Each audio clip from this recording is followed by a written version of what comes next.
Mrs. Carr? Yes, come in. I'm WPC Page. Through here.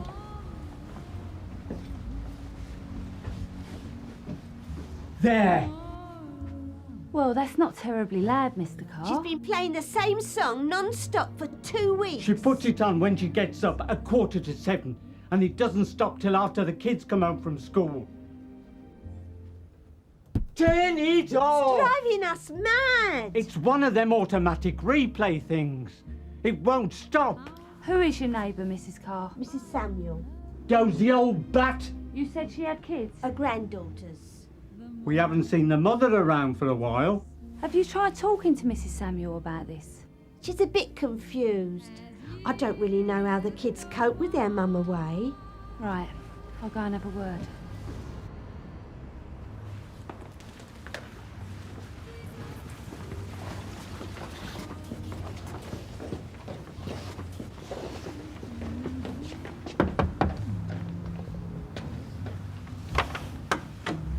Hello, what's your name? Liz. Can I come in and have a word with your grandmother, please, Liz? You better come in. Go and get dressed! I'm Debbie Higgins. What is it? I just wanted a word with your grandmother about the music.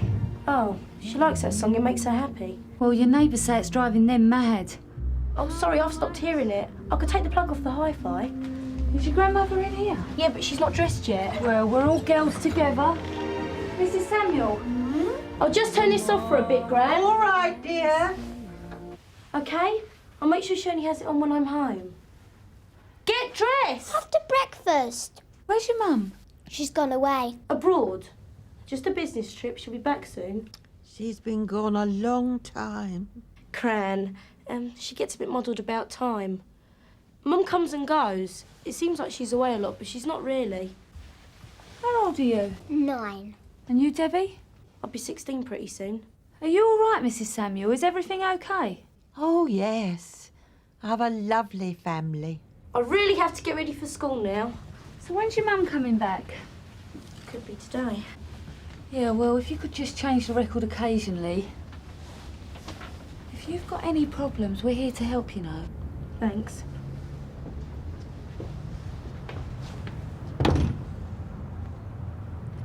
So, Customs want a joint operation? Yeah, looks like it.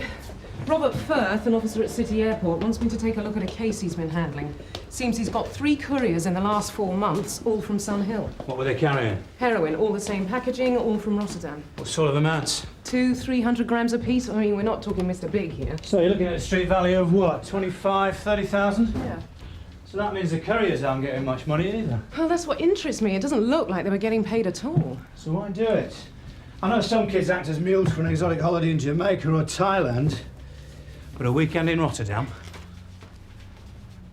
Now, we know that the heroin dealers on the street in Sun Hill have been given a hard time recently by their supplier.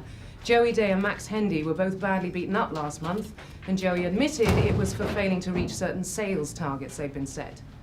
So they were too scared to give names? Right, just like the 3 couriers. We know they've been coerced into carrying, but none will say a word, even though they're facing stiff sentences.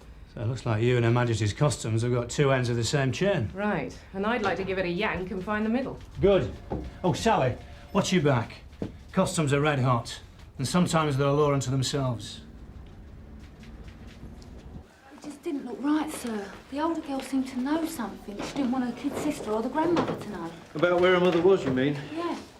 Well, if the mother is just away on business and has left the girls in the care of the grandmother, it won't be easy for us to prove that the grandmother is unfit to look after them. But it's the other way round. The girls are looking after the grandmother. But in your opinion, they weren't in any immediate danger? Not neglected or at risk in any way? No, sir. Why don't you drop in later and see the neighbours again? Check that the noise nuisance is under control. They might know exactly how long the mother's been away, or where she is. Right. Thanks, sir.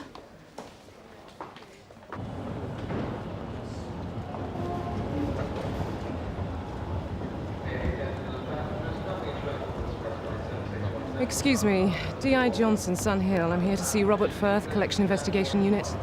This way, please.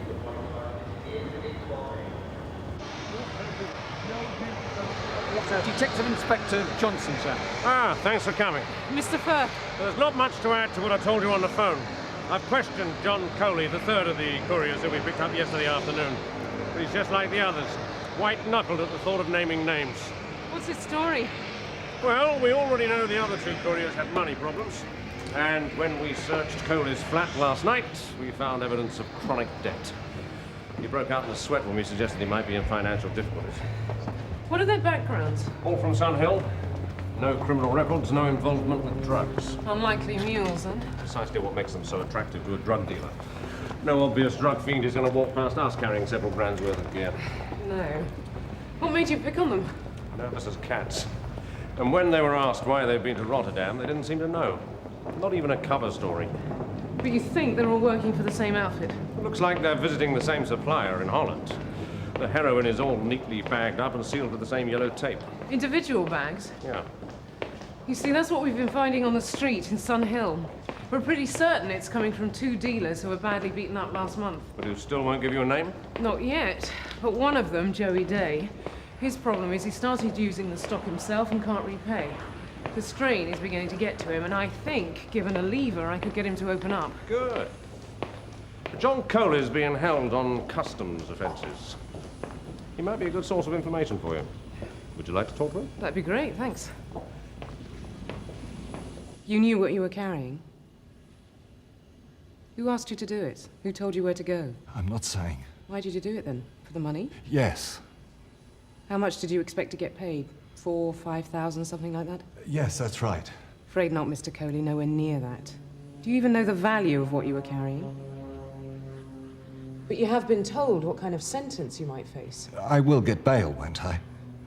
I mean, I won't be going right to prison. It's up to the magistrate. But unless we get some cooperation, we'll be opposing bail. It's not very pleasant on remand, Mr. Coley. Your friend expects a great deal of loyalty. He's not my friend. Then tell us who he is.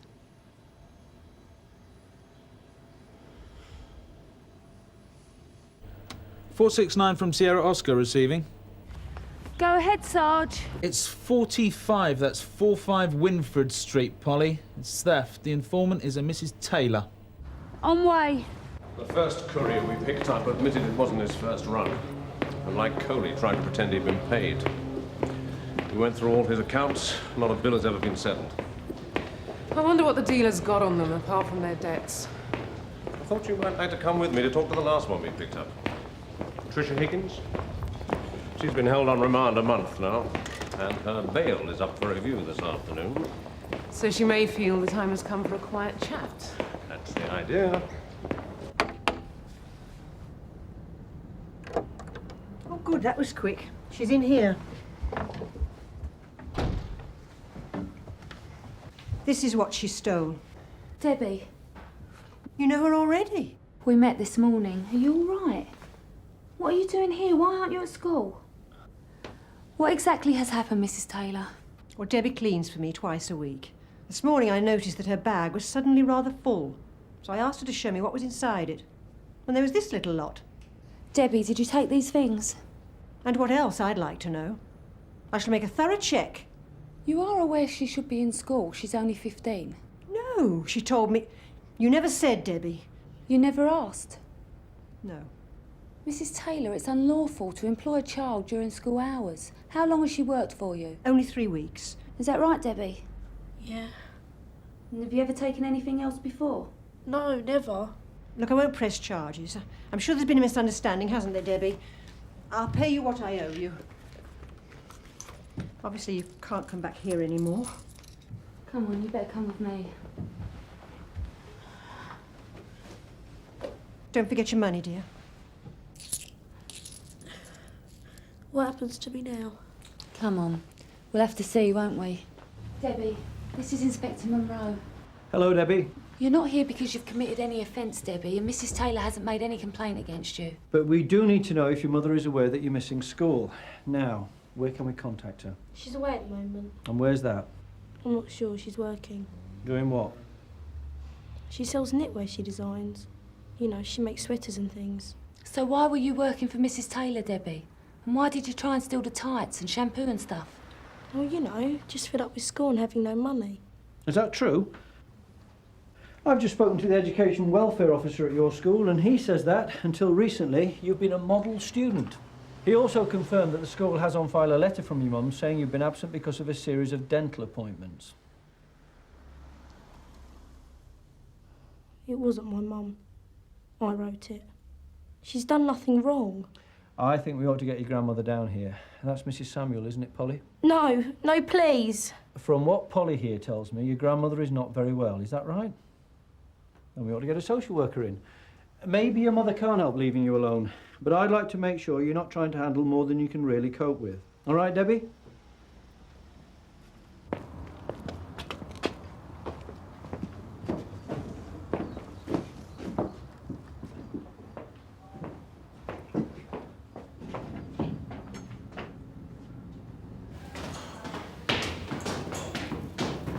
Not so bad, these places nowadays.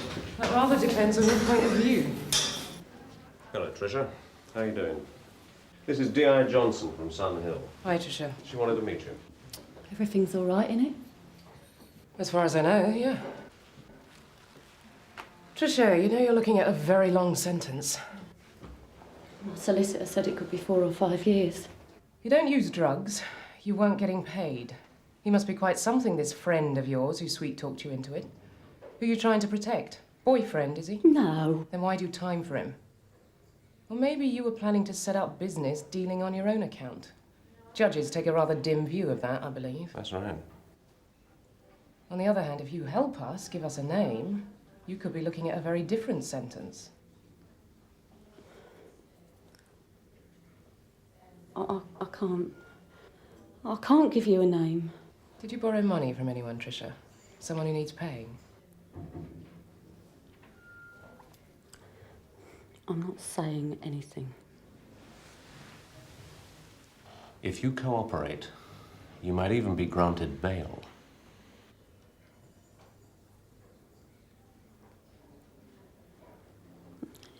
You have to understand. I can't. One of my constables was concerned that Debbie and her younger sister have been left with a grandmother who seems mentally confused. Thank you.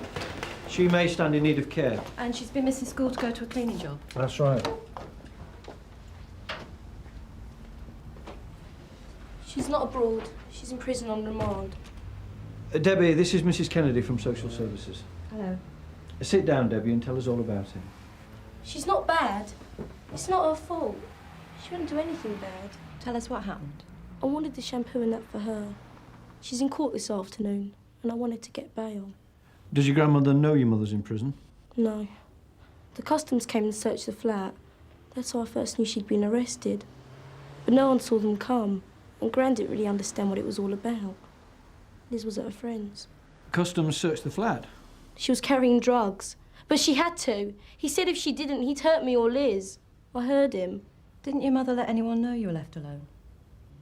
Yeah, one of your lot came. But Gran can manage to look quite bright some days. Mum wasn't happy about it. But Gran's fine where she is. And it's better that Liz doesn't find out about Mum. What's your mother's name? Tricia. Tricia Higgins. And you say someone threatened her? Yeah. This guy she borrowed money from. She was going to do her own knitwear, but it all just cost more than she ever thought. And she couldn't pay anything back. Has your mother told all this to the customs investigators? She won't. I've begged her, but she says she daren't in case he does something to us.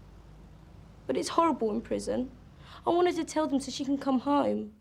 They'll keep her in prison for years else, won't they? I don't care what happens to us. I want her to come home. Debbie, do you know the name of the man who threatened your mother? Alan Kent. I hate him. I want Mum to come home. Alan Kent. Do we know him, sir?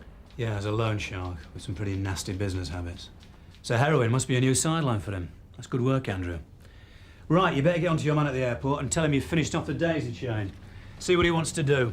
Right. I'll also have a word with Joey Day. He's one of the dealers that was beaten up.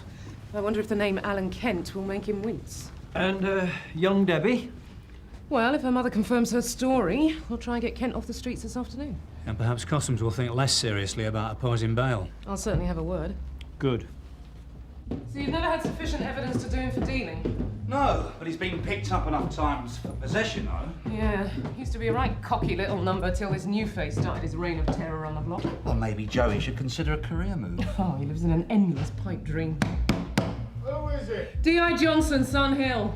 Come on, Joey, open up. You got a warrant or what? Not today. Can we come in? It's not very good for your health, Joey. So tell me what is. Oh, getting involved with Alan Kent hasn't exactly done you much good, has it? Look, it's very nice of you to come see how I am. Thanks for the grapes and everything, but you can go now. So how much are you down this week? Gov. Trouble with being your best customer is you can't pay your bills, is that right? Bands went in tears, that sort of thing. How'd you get his name? Who's that? Kent. He the one that beat you up? Yeah, I'm gonna be dead anyway. So far out of line. When's your next payday? What time is it? That's nearly noon. I'm supposed to meet him in an hour and a half. To pick up fresh supplies? Hey, what you after? A signed confession or what? Where do you meet? In the market, down by the caff. No one pays any attention down there to money and goods changing hands. Does he carry the gear on him? Well, it ain't spread out on a stall, is it? Okay, Joey. You can go back to bed now. We'll keep your appointment for you. Is that it? No. First, I want a statement that it was Alan Kent who assaulted you. Oh, man. Joey, who would you rather settle your debts with? Me or Alan Kent? See you later. I've discussed it with my senior officer, and we're content to let you make the arrest. We'll have plenty of time later to bring charges of conspiracy to import. So you like to go for this slow burn? I'd like to get the Rotterdam end of the operation, too. The more doors Kent hears clanging shut behind him, the more likely he is to try and produce a key. What about Tricia Higgins? I've told the prison you want a word with her at the court. Otherwise, I'll leave it up to you. Kids and social workers aren't my scene. But if she'll name names, we won't oppose bail. We'd also like to see Kent done on the loan sharking. Operating a consumer credit business without a license. And we'll need Tricia as our witness on that. Which will mean that Tricia and the other couriers can say they were acting under duress. I prosecute. I don't do defense work. As long as I get Kent and his supplier, you can have all the rest.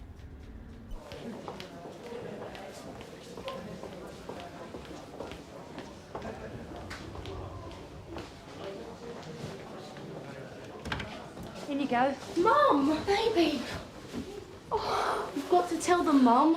They'll get him and then they'll let you go. What have you said? I gave them his name. Alan Kent. No. I'm from social services, Mrs. Higgins. Whatever happens, your children can't be left to cope on their own any longer. We'll make sure they're safe. Tell them. Oh, daren't. What if they don't get him? He's evil. Hello, Tricia. Come on, Debbie, we'll wait outside. Please, Mum.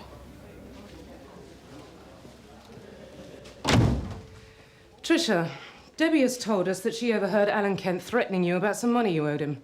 Was he the one who told you to go to Rotterdam?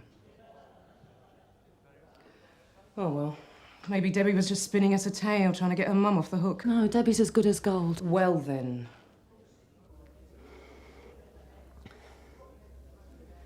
He said he'd cut my kids if I didn't do the run for him, or if I ever gave his name. That's why I daren't never say anything. Right. I want you to make a full statement to the Collection Investigation Unit. Well, will he be kept off the street? We're going to get Alan Kent, but I want him put inside for the whole way he's run his operation. Now, please help me do that. Okay. Good. What happens to my kids? And my mum? What's our social worker going to do? That's up to her, but Customs won't now be opposing bail, so you should be able to sort that one out for yourself. And later, I'm still guilty, aren't I? It's a serious offence, but you were acting under duress. It could be a suspended sentence. Yeah, I could manage prison if I had to, but only if I knew my kids were safe. I've been going out my head this last month worrying about Debbie and Liz. Thanks.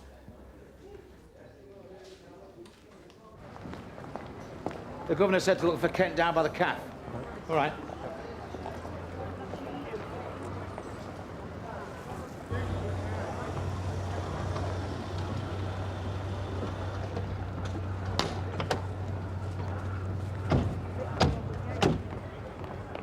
I'll go this way.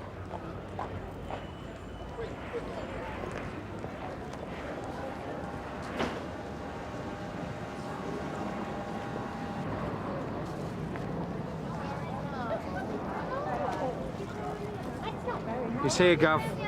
You sure about that, are you? Quite sure, Gav.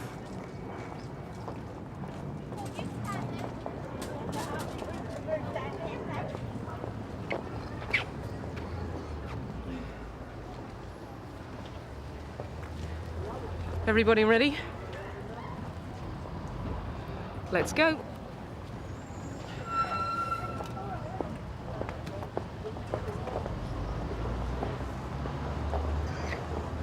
Alan Kent, Who wants to know? I was told I could find you here. Joey Day. That tow rag didn't have the bottle or come himself. Detective Inspector Johnson, Sunhill. I've reason to believe... Carver! Get here! Come here. What is this? Get your hands off. Here. Stay.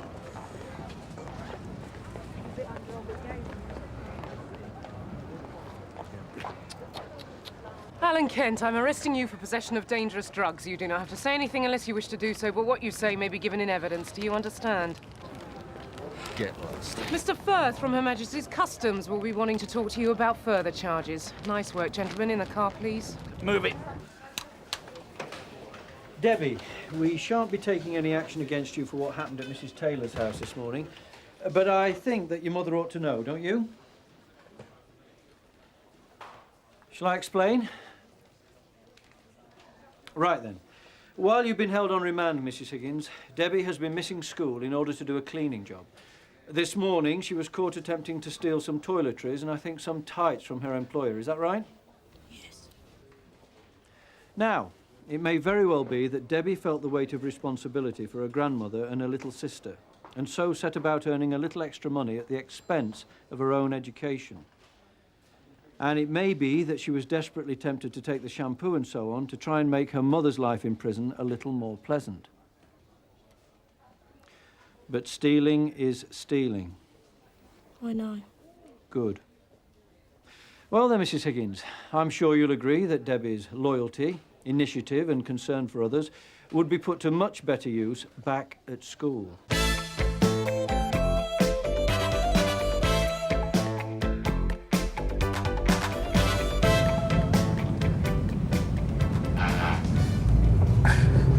Oh dear, oh dear.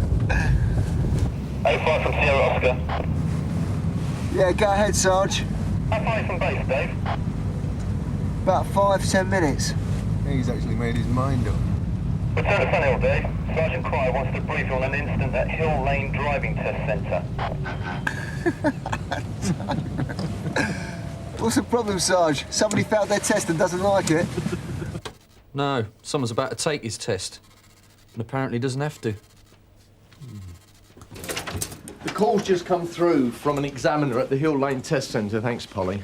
Len Hawkins. He's clocked this bloke in the waiting room, a Mr. Michael Gray. Now, Hawkins used to work at the Kent Heath Test Centre till a few months ago, and this very same bloke took a test with him there. You'll have to do that one again, Polly. And pass with flying colours. So this bloke passed his test once and now he's going to take another one? Was he a masochist or something? So it looks like we've got a bit of an actor on our hands then. Well, there's a possibility. We had that one a few years ago, didn't we? You need a licence, but you're never going to pass your test. It couldn't be simpler. You pay me to do it for you. I go down to the test centre, I say I'm Polly Page, and I take your test. You get your licence. And we get another lunatic on the road who doesn't know his gear stick from his glove box. OK, let me have the details. The examiner reckons he'll be finished with our Mr. Gray in about 20 minutes. Hawkins will bring him to the street at the back of the test centre to do his manoeuvres. You can pick him up from there. What, so the examiner's going ahead with the test then? Well, he doesn't want to frighten him off by refusing him. He's got a good memory, this examiner. He must have taken out hundreds. Well, apparently he was a really good driver. That's why Hawkins remembers him. Never put a foot wrong. He's going to give him a hard time, is he? Well, our Mr. Gray, or whoever he is about to go through the hardest 40 minutes of his life. Right. Bob, hold it, lads. That bloke down the test centre, I've been on to Kent Heath. Now, Len Hawkins reckons he tested him on Friday, 10th December, yes? Yeah, and as far as he can remember, he finished his test about 3 o'clock. That means he'd have been the 2:20 appointment. And that test was taken or was supposed to have been taken, by an Alex Stedman, 1A Rudkin Road, Sun Hill. 85 from Sierra Oscar. Go ahead, Sarge. Rudkin Road, Kath. You anywhere near? Just a few minutes away. Yeah, Kath, that's 1A, 1 Alpha, and Mr. Alex Stedman. We're trying to locate his driving licence.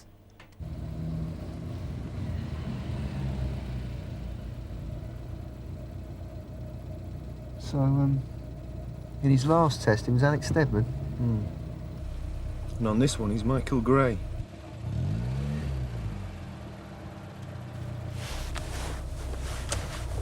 No wonder he's so good at it, the amount of practice he's had.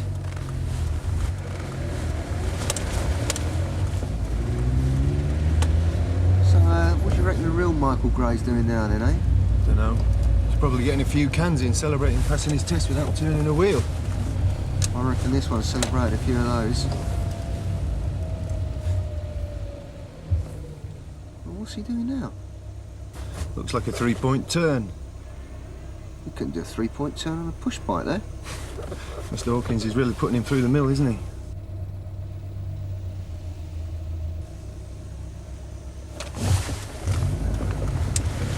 Sierra Oscar from 85.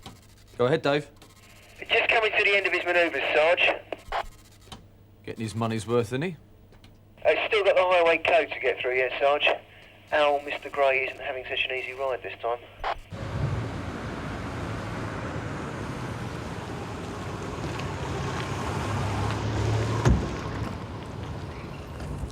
This is the one. This is him. Mr. Michael Gray? Yeah. And I'm the Queen of Sheba. Mr. Hawkins, please. I told Bob Cryer this is definitely the bloke who was examined at Kent Heath 3 months ago. What are you talking about? Is this the first driving test you've taken, sir? Why? Just answer the question, please, sir. Well, what's the problem? There's no law against it, is there? There is the way you do it. Mr. Michael Gray, or whatever your real name is, I'm arresting you for deception. You What? do not have to say anything unless you wish to do so, but what you do say may be given in evidence. Do you understand the caution? No, I don't understand. Would you like us to repeat that, sir? No, I mean, what do you mean by deception? What they mean is your name is not Michael Gray. Of course it is. No, come on, let's get on. Go on then, prove it. Mr. Hawkins, please. Go on, show the officer some identification. You know what? Yeah, like maybe a driving licence. Yeah, all right, hang on, look. Got something? There.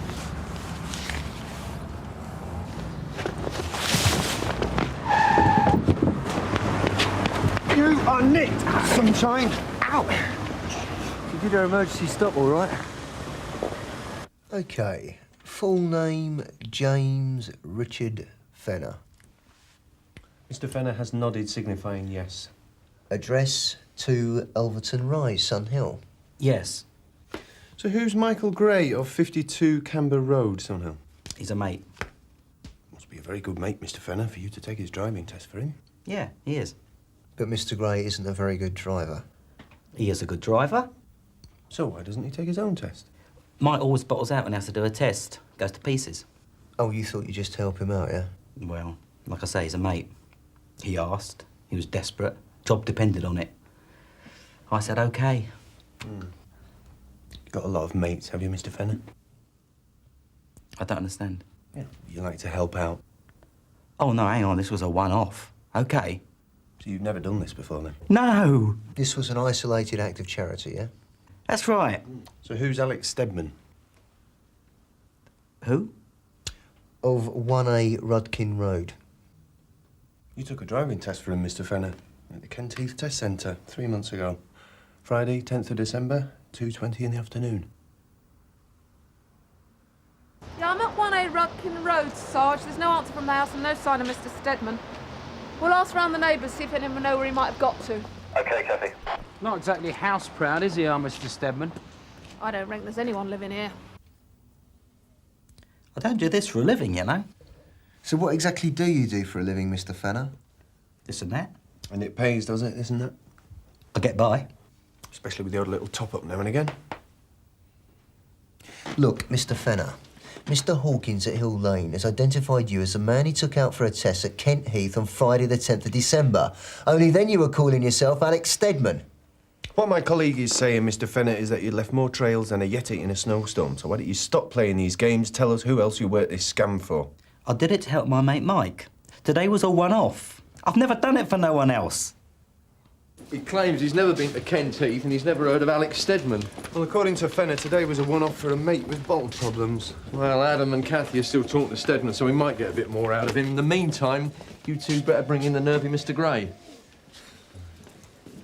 What's old Steadman done then? Never you mind what he has or hasn't done. Couldn't it be much, whatever it is? Why? Isn't he the type you're getting to bother then? You could say that. Look, for the last time, son, is your father in? But he'll tell you just the same as me. Just get him. What's going on? They want to talk to Mr. Steadman, Dad. Mr. Steadman? Number 1A.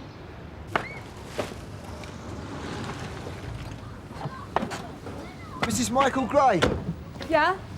is your husband in? My husband? Yeah, we'd just like to have a quick word with him. I don't understand. It's in connection with the driving test he took this morning. That was clever of him. He's been dead for 6 months.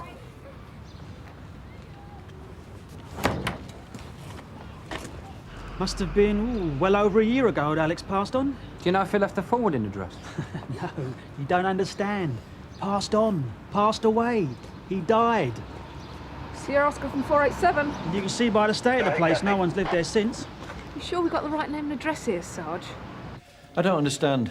Yeah, well, we had a bit of difficulty ourselves, sir. Michael Gray died 6 months ago?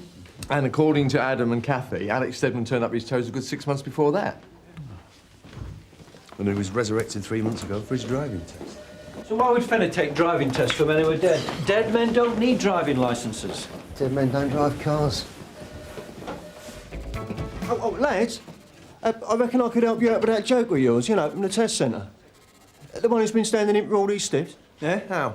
Well, I've got a Ouija board, haven't I? I could organise a séance for you. Drop dead, Reg. Yeah, and you.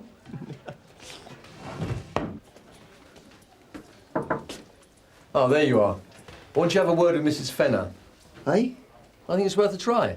Not if she's anything like her old man. It's like getting blood out of a stone. Well, that's why I want you to ask his missus a few questions. I've checked with the CPS. We've definitely got Fenner on deception, but why he's doing it and who he's selling these licences on to, that's what I really want to know. Sarge? Nothing on file for James Richard Fenner. Well, not even a parking ticket? The man's never put a foot wrong. Till today. Michael Gray and Alex Steadman, see what we've got on them. But they're dead, Sarge. We picked up your husband a couple of hours ago, Mrs. Fenner. He was taking a driving test for Mr. Michael Gray. Does the name mean anything to you? No. What about Alex Steadman? Never heard of him. Is that all you wanted? You don't exactly sound too surprised by all this. So, what's the SP, Mrs. Fenner?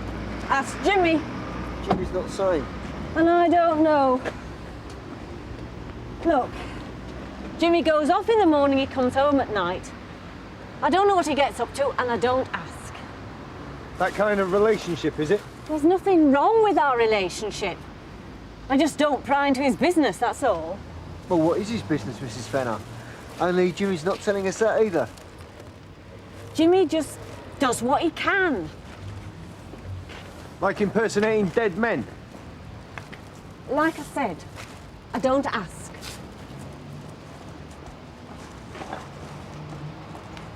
Do you work, Mrs. Fenner? Used to. Job with the council. So, Jimmy's now the sole breadwinner, and you're not interested in what he does? I'm an old-fashioned kind of girl.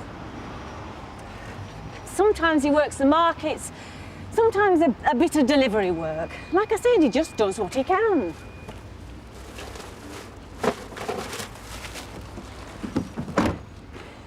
How long are you keeping him in for, anyway? Well, Mr. Fenner's case will be reviewed by the custody officer after 6 hours. What? And then 9 hours later, and then 9 hours after that. Oh, come on! If we still don't get to the bottom of this, he can be detained even longer on the authority of the courts. This isn't exactly crime of the century stuff, you know. Isn't it? So, Jimmy's pretended to be somebody else. What's so awful about that? That's what we're trying to find out. Thank you. Nothing in LIO on the two you asked about, Sarge, but there is something in the admin files for Steadman. Oh. He was prosecuted for jumping a red light. Is that all? 2 months ago. 2 months ago? That's 10 months after he died. Yeah. Must be very handy, Mr. Fenner, driving about with someone else's licence in your pocket. Yeah. Get a tug, pull out that licence, and your licence stays squeaky clean. A dead man cops an endorsement. So, tell us, Mr. Fenner, please, why are you taking driving tests for men who are dead?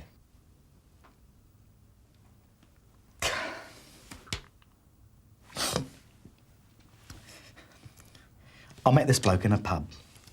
He said his name was Michael Gray. So he's not a mate?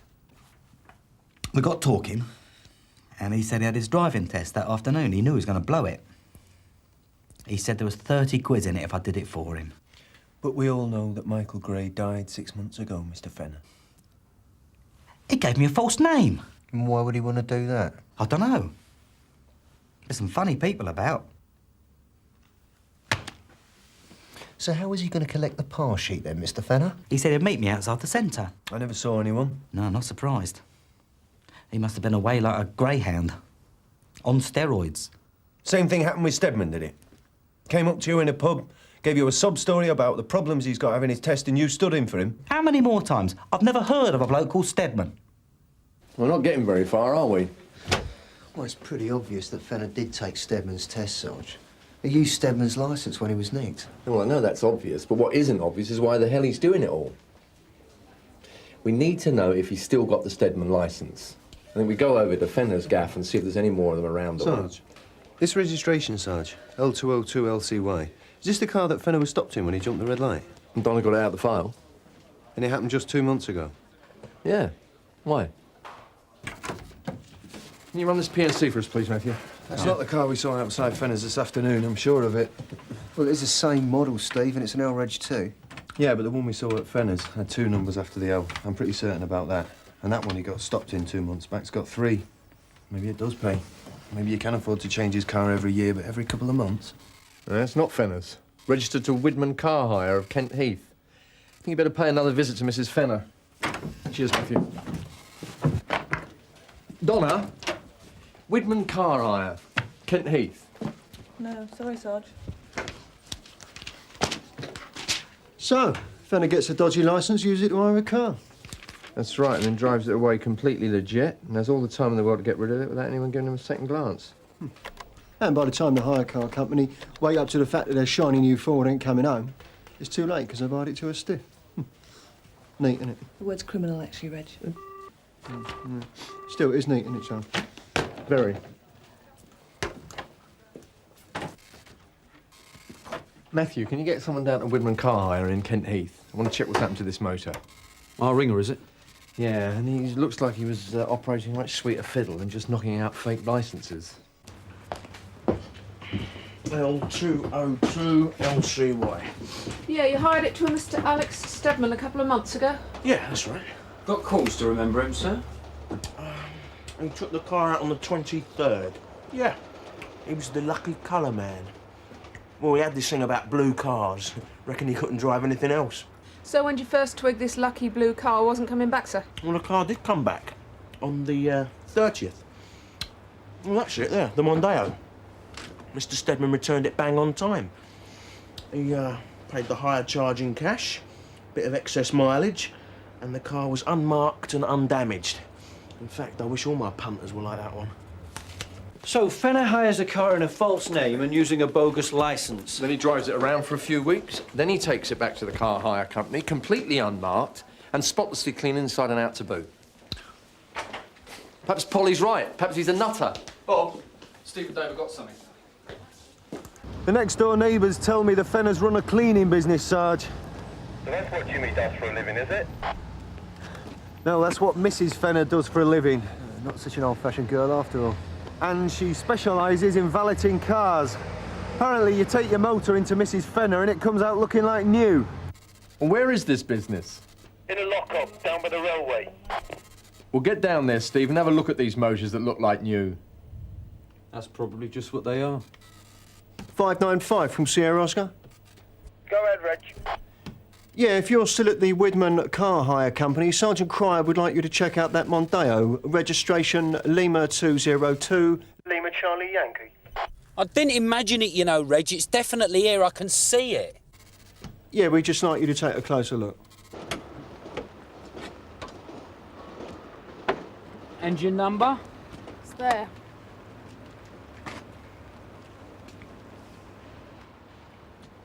I think we struck gold here, Sarge. Engine number don't tally with a registration document.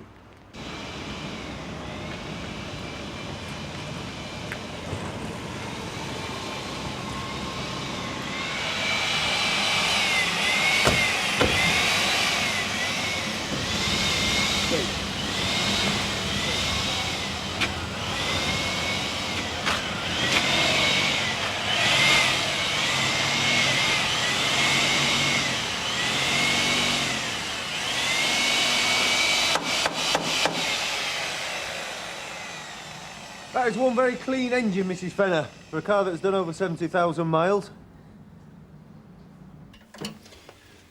Interview with Mrs. Jean Fenner. Officers present, PC Quinn and PC Loxton. Interview commences at 13:25.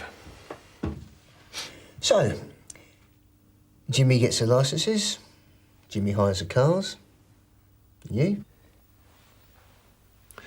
You go down the car auctions, don't you, Mrs. Fenner? And the cars you're looking for are the reps cars. High mileage. The ones no one else will touch. Cars you can pick up for a song. And then you really go to town on them, don't you? You steam clean the engines, cut back the paintwork, put back the clock, valet them from top to bottom. By the time you've finished with them, they look brand new. And then Jimmy collects a hire car. Same make, same model, same colour. And then you swap the registration numbers over, and Jimmy delivers the auction car back to the hire company. And you keep the brand new motor. One of our officers has been all over that Mondeo at the Widman Car Hire Company, Mrs. Fenner. Yeah, all right. Sarge, just been checking the local hire companies. And? Clayson Self-Drive, Elwyn Lane. It was reported to Barton Street one of their cars was switched 6 months ago. And don't tell me. When Barton Street checked the driver, they found that his current address was the local crematorium. Right. We switched the cars, OK. But we didn't sell any dodgy licences. We wouldn't do that. We wouldn't put dangerous drivers on the road. Just dangerous cars. Those cars were OK. They were knackered, Mrs. Fenner. They were done up to last at least a good few thousand miles, maybe a good few months. That's just what you'd expect from an old reg. All the hire companies reckon on the cars being thrashed anyway. Oh, so the way you reckoned it, they wouldn't exactly mind if one of them didn't quite give a lifetime's good service. Yeah. It's neat, Mrs. Fenner. It's very neat. I'll give you that. I mean, the hire company, they'll check the car for damage. They'll check the mileage. But would they open the bonnet and check the engine number? Everyone's got to make a living. Fernback Hire and Trade Lane last year. Same story? So that's 5 we've turned up. So far, they really are working a sweet little fiddle, aren't they? Mm.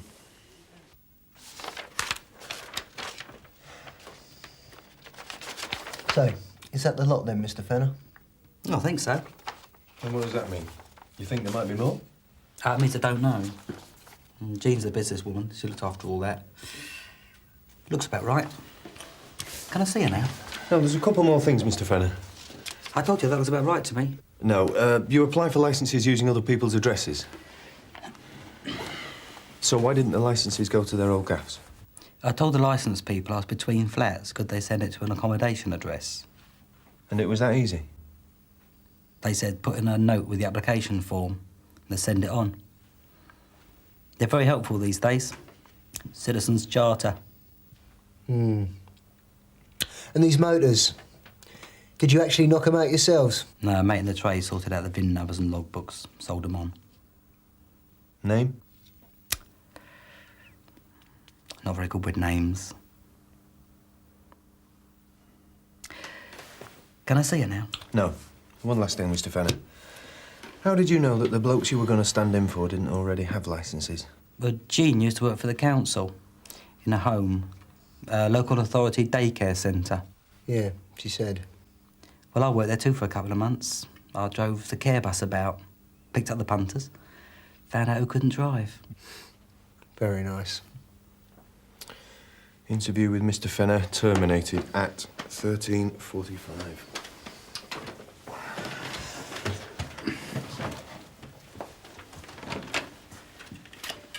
The council closed the place down last year.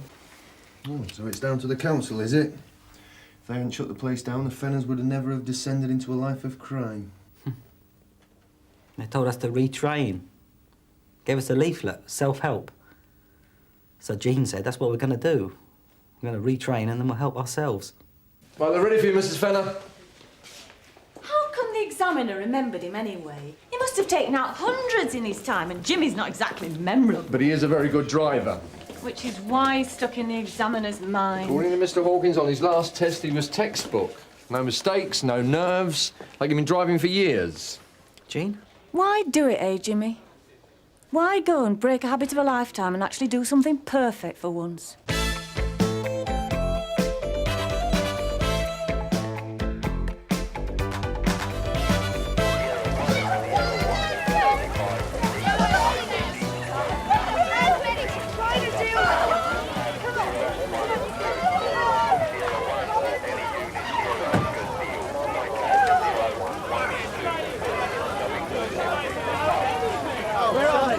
From the ground floor, straight to the door, straight to the bed.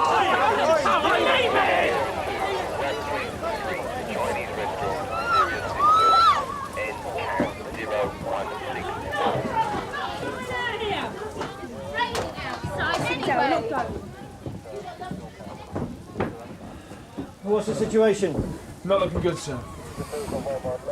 Terry Malloy, 29, party organiser. How bad is he? Well, he'd be lucky if he sees 30, sir. He's lost a lot of blood. And your name is? Spires. Yeah?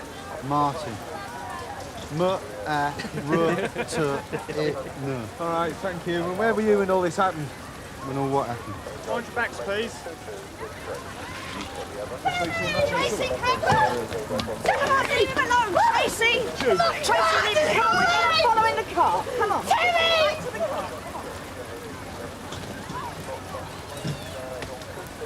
I don't know. So where'd the blood come from? First aid. Well, you helped him, did you? Is he thick or what? Do you mind? I'm talking to him. And I'm talking to you. You keep out of it, right? He's a mate. I don't try to help. Yeah, leave him alone. Yeah, all right, no talking, OK? No, I thought we lived in a democracy. Preservation of evidence. Witnesses should be prevented from discussing events with other people, in case recall becomes peppered with hearsay or gossip, all right? In other words, less of the bunny. You trained, are you? No, a bit, yeah. What about a sucking wound? What? We should be given a medal, not treated like this. And you are? Raymondo O'Shea. Ray to you. What about the blood on your clothes, Ray? I was helping Dr. Kildare here. Is that right, Mr. Bill? Yeah, that's right. Yeah. Malloy was charging £5 admission with 1 free drink. We reckon he had a partner. Drugs and booze. It's not a good mix. What was the door policy? Well, he didn't exactly insist on shirt and tie. So, gate crashes are unlikely. Then why smash the front door down? We'll get on to the night duty CID. They'll need to be informed about this. Then get all suspects and witnesses rounded up and back to the Nick. Socko? Onto it, sir. Photographer? Yeah, I'll get onto it. Sierra Oscar 5-5 receiving. Yeah, can you get on to night duty CID about an incident at Lavelle Road? Whatever happened to having a good time?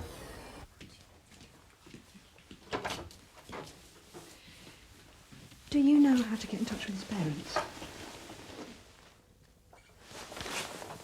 Don't you think they have a right to know, Tracy? No, I don't. If they'd been a bit better, then perhaps Terry wouldn't be in this mess. What mess?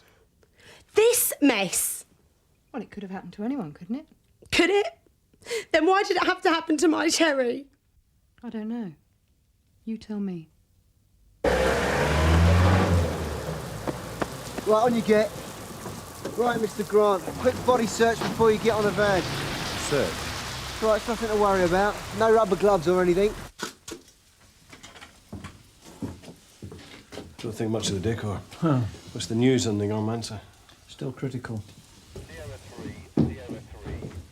Mr. Meadows sends his regards, sir. He'd like to be kept informed of any developments. And can you run with it until we've got the leading players sorted out? Yes, I thought you'd say that. Any idea what we're looking at yet, sir? 28 suspects and at least 3 assailants. Oh, is that all? Quiet! That's better. Now, we'll get this done a lot quicker and with a lot less aggravation if you all cooperate. No, I wouldn't mind cooperating with her. What did you say? Nothing. Your mum and dad know you're out this late, do they? Right, that's better. Now, I know it's not very pleasant, but there's a young man fighting for his life in the hospital. And it's our duty to find out why. Now, most of you will be out of here in a couple of hours, maybe less. That's up to you. Over to you, Reg. So. All right, let's have some respect. You heard what the sergeant said. Quiet! Right, so what have we got? Well, we know that Malloy was attacked by more than one person. And we know that a hammer was used and a broken brick. Which would seem to indicate that the attack wasn't pre-planned. Possibly. Depends who the hammer belongs to and where the brick came from. So, why Malloy? Sir. Yes? Printout you asked for. Oh, thanks, Dave. Oh, 2 of our suspects have got form. 1 Les Beale for ABH, 1 John Grant, drug-related. Now, there's a starting point. Quiet! I would, wouldn't you? Oi. Les. What? Keep it down, lads. Les Beale.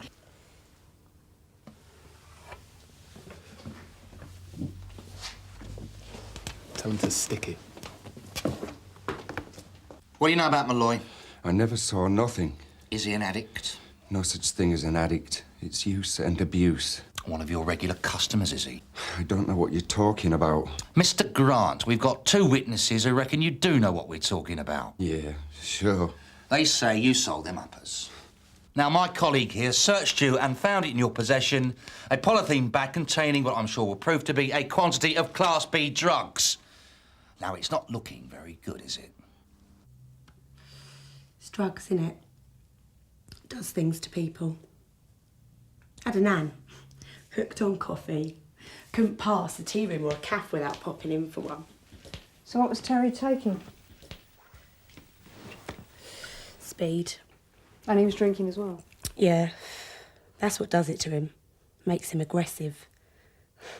And you're wondering what I see in him. When you say that it made him aggressive, did he have an argument with someone? We need to know, Tracy. Some bloke slagged me off and Terry had a go. Like a fight, you mean? Sort of. I mean, it's obvious, isn't it? The bloke loses and off he goes to get his mates. They come back and do my Terry. Would you recognise this bloke again? Well, I know he had short cropped hair. Here we go then, Mr. Beale. Cheers. Feet warm enough, are they? Fine, thanks. Good. Doesn't look much of a leading player. Is he? He matches the description given by Malloy's girlfriend. Blood on his clothes, was wearing the right sort of trainers. If the Socko gets a match, we could well have our man. Right. Right, sign there and there, please. Got another one here for yourself. Right, over there. Right. I'll be in the incident room if anyone wants me. Right, sir. Appreciate this, Matthew. It's all right, Cab was dead anyway.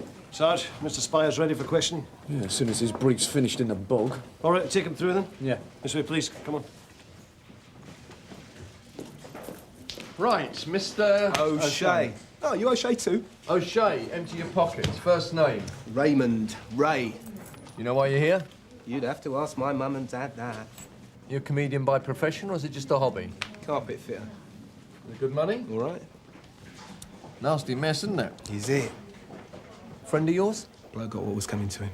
Well, he asked for it, did he? Practically begging. A strange sense of humour, Mr. O'Shea. It's alternative comedy, innit?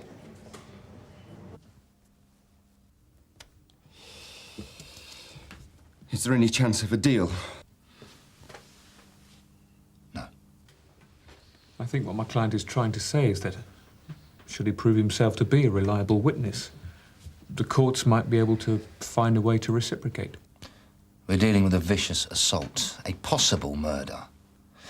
Now, withholding evidence in such a case is in itself a serious offence. Now, I'm sure you don't need reminding of that, Mr. Ball. Look, I can give you a name.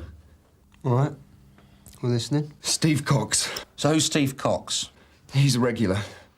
Bit of a nutcase. No one's too sure of him. LSD merchant. What about this Cox, then? He got into an argument with Malloy, and one bloke he don't mess with is Terry Malloy. So? So Malloy sliced his face with a kitchen knife.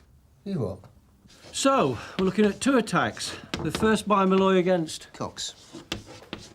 The second, a revenge attack by Cox and his mates against Malloy. Yeah, well, I think we've got a motive, sir. Great. We may have a motive, but we don't have Steve Cox. Phone round the local hospitals, see if this Cox has turned up at any of them. Sir. You were Malloy's partner in setting up these pay parties, weren't you? Were. Was he dead then? How would you feel about that? For the benefit of the tape, Mr. Spires shrugged his shoulders. What's that all about? Or what about? I shrugged my shoulders. That's nothing. What's that mean? It was your response to the question. What do you want me to do? You want me to break down and cry? My client is still somewhat shocked by the incident. He's been held here for several hours while his friend lies critically ill in hospital. I think that puts his reaction into perspective. Who supplied the equipment for the party? Terry. So what exactly do you do in this partnership? I take the money on the door. So you act as a bouncer? I just take the money on the door. I'm a big bloke. People don't tend to mess me about. Except for Malloy. What do you mean? He messes you about, doesn't he? That's why you don't like him very much. Supposition. We're partners. But he takes a bigger cut, am I right? Yeah, so? And you don't like that? He takes a bigger cut because he supplies the equipment. Yeah, but you're the bloke on the door. The bloke that takes all the aggro, takes the most risks. Maybe you got to thinking about running your own operation, organising your own parties. Oh, I hardly think that constitutes a motive, DC Woods. Why don't we let Mr. Spires answer that one? I'm a bouncer. That's it. End of story. Well, blood spatters in your coat, Mr. Spires. How do you account for that? I suffer from nosebleeds. Sir? Stephen Cox has turned up. He's in the casualty department at Hoxton General. Sierra One's gone to pick him up. What about the PNC check on him? Nothing. Right, if and when they've got him, let me know and I'll call the DCI. We could be on the way with this one. Sir?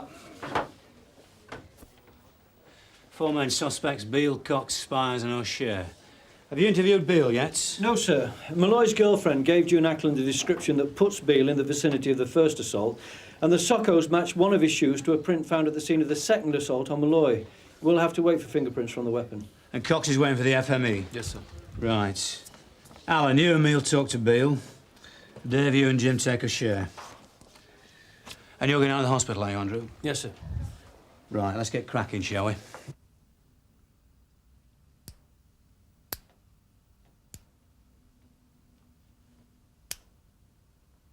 Tell me about the ABH. I was in the bog at the time. No, not Terry Malloy. You were charged with ABH 2 years ago. Yeah. That wasn't my fault. You were found guilty. Look, I caught a bloke trying to nick the stereo out of my car. And? And I hit him. And that was it? Yeah. What would you have done? I wouldn't have hit him. Well, I did. So Malloy nicked your car as well, did he? It's a hell of a jump from a smack in the mouth to attempted murder. Now, according to our scene of crimes officer, your left shoe matches a bloodstain found on the floor of the kitchen at 32 Lavell Road. How do you explain that? I helped him out, all right? First aid. Look, I was kneeling in his blood. I mean, it was all over me. I found a tea towel, I made a tourniquet, and I put it on his arm. So what qualifications do you have? What do you mean? Oh, St John's Ambulance, Scouts, what? TV. I picked it up off the telly. Look, there was blood pumping out of his arm, and I knew I had to stop it. But you think Malloy deserved what he got, don't you? Well, I'm not surprised he got a good kick in, if that's what you mean. Tell me about Mr. Cox. Do you know Stephen Cox? Yeah, I know. Friend of his, are you? Friend of a friend, yeah. Well, you were with Mr. Cox I was there. when Malloy attacked him with a knife. Yeah. And you were with Cox when he returned with a hammer and tried to nail Malloy's head to the wall, look, son. I told you I was in the bog. What were you doing there? I was having a slash. What do you think? I think, Mr. Beale, that you're in a lot of trouble. And the way things are going, you're going to have a lot of time to hone up your first aid skills. Look, I was having a slash, all right? The next thing I know, there's this loud crash. By the time I've got the door to the bathroom open, all I could see was a bunch of blokes running past me at 100 miles an hour. I go into the kitchen and he's lying there, covered in claret. I found a tea towel, I made a tourniquet and... What about Mr O'Shea? What about him? Your friend, Mr O'Shea, what was he doing when all this was going on? Well, I don't know. He helped you the first aid, didn't he? Oh, yeah, I mean, he was there, but he wasn't much help, no. Is he a friend of Mr Cox? Yeah. I mean, Steve's his mate, that's how I Did know you him. see... Steve and Ray were at school together. Did you see the assault on Mr Malloy? No. Was Mr Cox involved in the assault, Malloy? No. Mr O'Shea? No. How can you be so certain, Mr Beale? Because by your own admission, you were in the bathroom at the time. Look, I don't know who was involved, all right? I must remind you, Mr Beale, that you can request a solicitor at any time. No, don't know him. So you don't know Steve Cox? I never heard of the bloke. Did you see the argument between Cox and Malloy? I heard about it, I didn't see nothing. What did you hear? I heard this Malloy bloke had slashed this Cox bloke with a kitchen knife. But you've no idea why? No. Where were you when Malloy was attacked? Me? I was in the bog, wasn't I?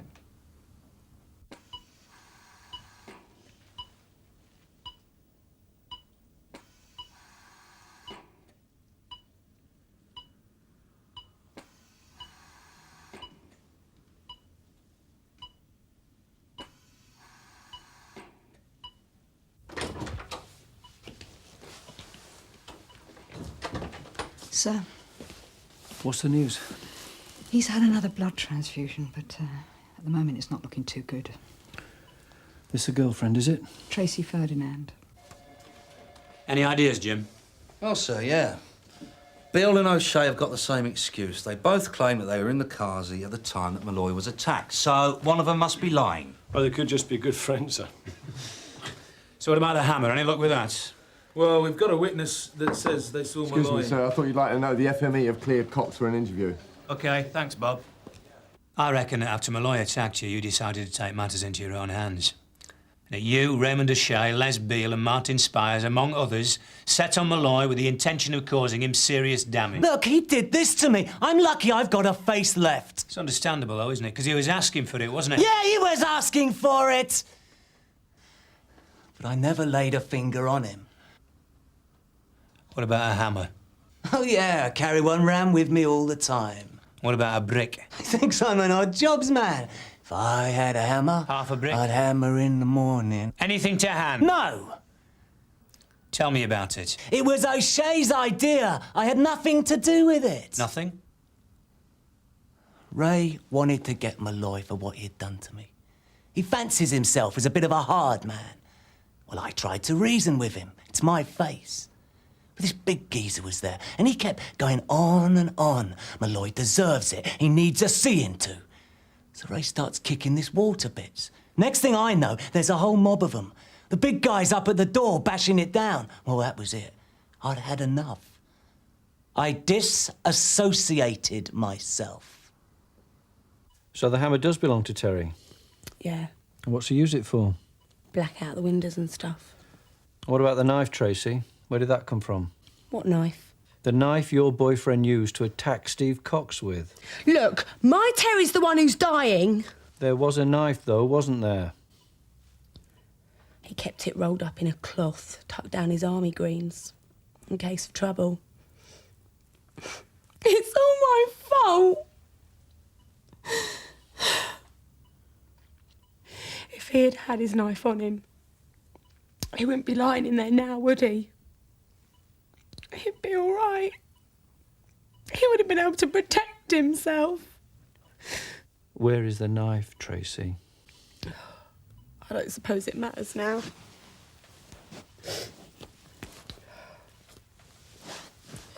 I took it off him after he slashed the geezer's boat. I thought, if there wasn't a knife, then Terry couldn't get done for it. You mean prosecuted? Martin told me to keep hold of it and dump it later. We didn't think there'd be any more trouble. Martin Spires? Yeah, Martin Spires knew you had the knife and Malloy wasn't armed? yeah. Cox has named your friend O'Shea. Usher says he was in the bathroom when Malloy was attacked. So what you got to say to that? Because you said you were in the bathroom when Malloy was attacked. So did you see him there? I mean, it's a small place. You must have noticed whether he was there or he wasn't there, or perhaps you weren't there. It was a stupid comment. Sorry? It was a stupid comment. That's all it was. Look, I called this girl a silly fat cow. It was funny at the time. The next thing I know, this Malloy bloke's onto me. Ray starts offering him out. And Stevie Cox steps in because he knows a bloke, and then that's it. He cut Steve's cheek open. It was nothing, man. It was a stupid comment. Why did you help Malloy afterwards? What? You did help Malloy, didn't you? First aid. Well, I couldn't let him die, could I? I mean, I wasn't just going to stand there and watch him bleed to death. Guilt, was it? Your friend O'Shea, the comment? Ray wanted to get the bloke. I mean, he wanted to kill him. All I wanted was a bit of a laugh. You know, go out, have a good time, dance, maybe pick up a bird or something. I went for a slash. Stevie Cox had gone. He just went. The next thing I know, I hear this loud crash. I nearly wet myself. By the time I get to the door of the bathroom, I can see about 6 of them around Malloy. Who? Bashing his brains out. Who? Some big bloke. Martin Spires. He had a hammer. The bloke on the door. Yeah, that's right. Who else? Look, I didn't recognise anyone else. Was O'Shea there? No. I don't know why you're covering for him. He didn't cover for you. He's a mate. Some mate. He was there, wasn't he? Wasn't he? Yes!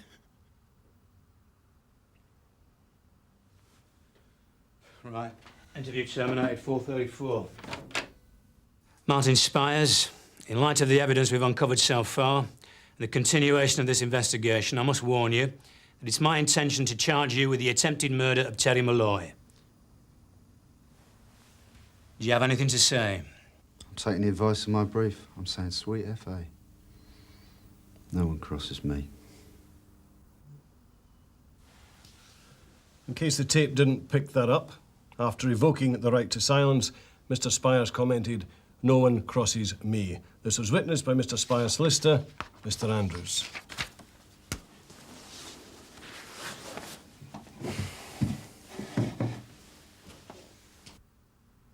Why did you do it?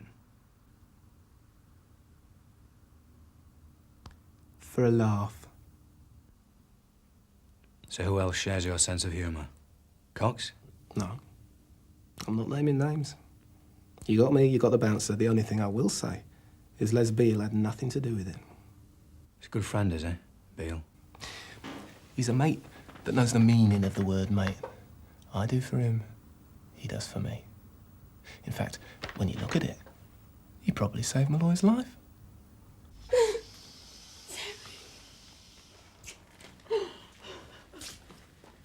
Sierra Oscar from 643 receiving over. Go ahead, Jim. It's a message from Mr. Meadows. Terry Malloy didn't make it.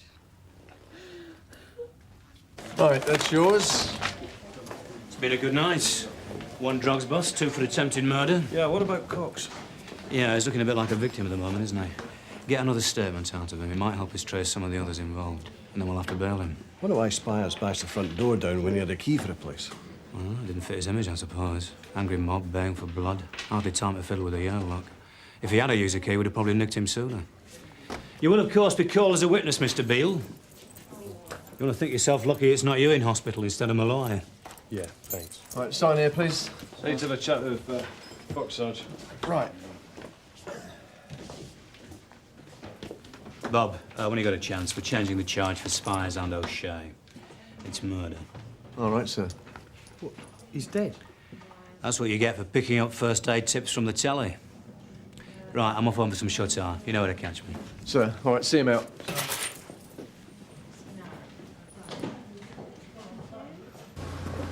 Good morning, sir. Good night, Steve.